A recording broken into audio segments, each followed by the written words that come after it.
I can't forget you. I never thought a single night could stain my memory like ink on silk, impossible to wash away, even after years. It was the summer of my 26th year.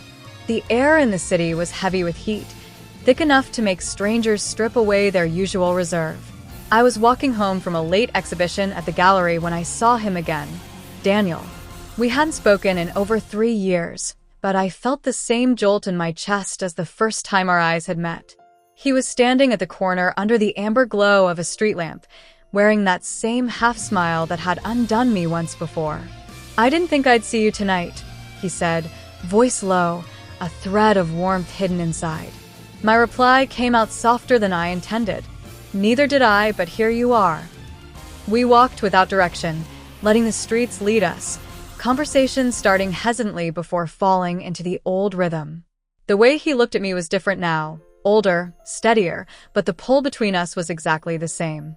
By the time we reached his apartment, I knew I wouldn't walk away. The moment the door closed behind us, the air shifted.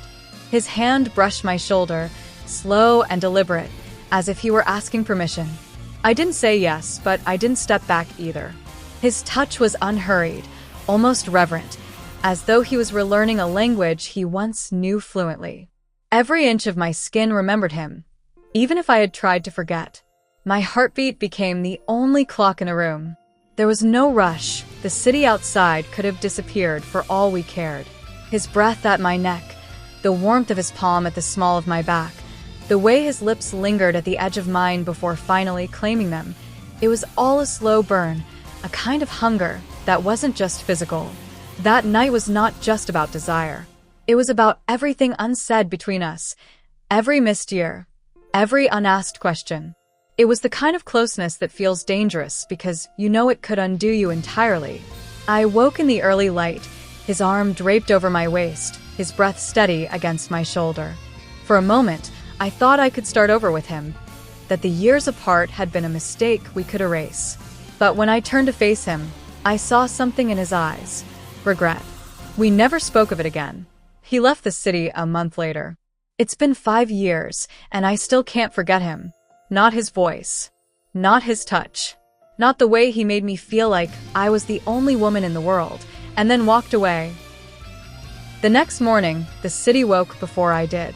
I lay there, eyes still closed, letting myself drift in that fragile space between sleep and reality. His arm was heavy around my waist, his breathing steady. The warmth of his body against mine felt like it could erase years of distance.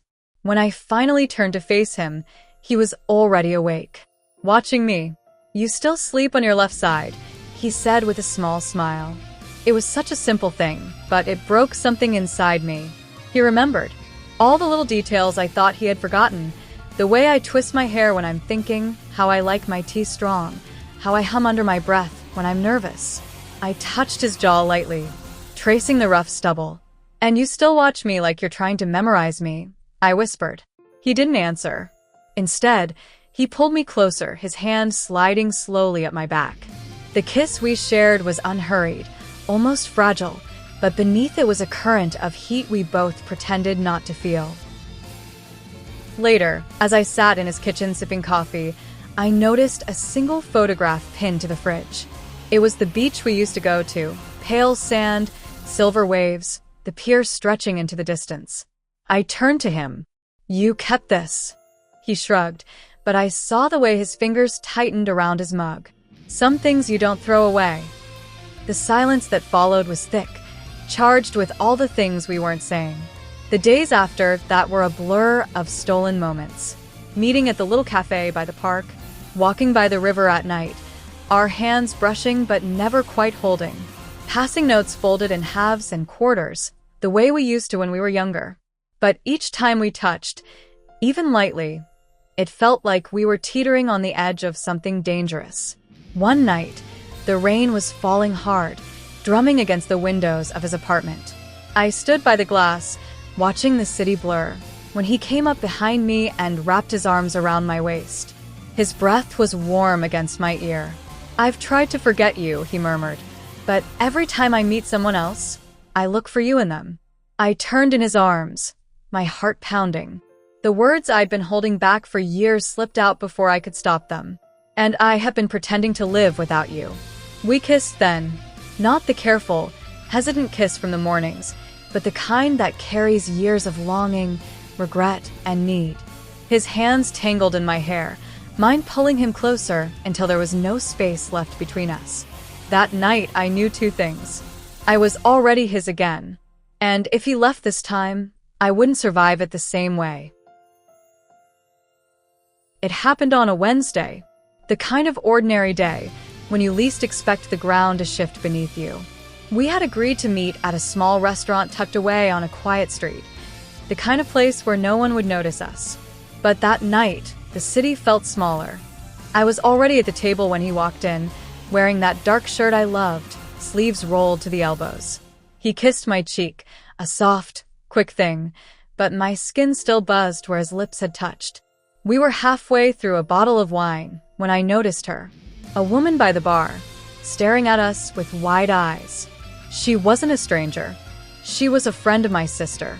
Our eyes met, and I felt my stomach drop. She knew. When I stepped outside later, the air was cool against my flushed skin. Daniel followed a few minutes after, slipping his hand into mine as if nothing had happened. "Someone saw us," I said quietly. He didn't flinch. "Does it matter?" "It does if you plan to disappear again," I replied, my voice sharper than I intended. The look he gave me then was steady, unreadable. "You think I'm going to run?" I turned away, watching the headlights streak past on the wet street. "I don't know what to think anymore. You came back into my life like nothing had happened. But you left once, Daniel. And I don't know if I can survive you leaving again." He stepped closer, his fingers brushing my cheek. I came back because I couldn't stay away. And maybe I should have. Maybe it would have been easier for both of us. But I didn't.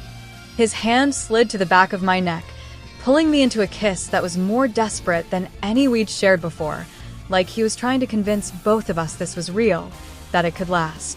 We ended up back at his apartment. The rain was still falling, harder now, wind rattling the windows. We didn't bother with lights. It was different this time, not slow, not hesitant. Urgent. Raw. His hands gripped me like he was afraid I'd vanish if he let go, and I clung to him just as hard. Every kiss was a question. Every touch was an answer.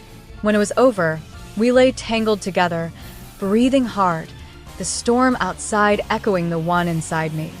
And then he whispered something that would haunt me for nights to come. "If I lose you again, I won't come back. Not because I don't want to, but because I'll be too broken to try." The days after the storm felt too quiet, as if the world was holding its breath. But I wasn't. I was waiting for him to disappear.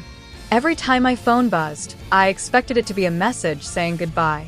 Every time he was late, I imagined the space he would leave behind. The fear was exhausting. Finally, I told him. We were sitting on his couch, a mug of untouched tea cooling in my hands. "I need to know, Daniel. Are you staying? Or am I just another place you'll pass through?" He didn't answer right away. Instead, he leaned forward, elbows on his knees, running a hand through his hair like he was searching for the right words. "I left before because I was scared. Not of you, of how much I needed you. I told myself I'd find someone else, that I could forget. But I couldn't. Not once. Not for a single day." His voice cracked at the end, and it broke something open in me. I set the mug down and moved closer, my knees brushing his. "And now,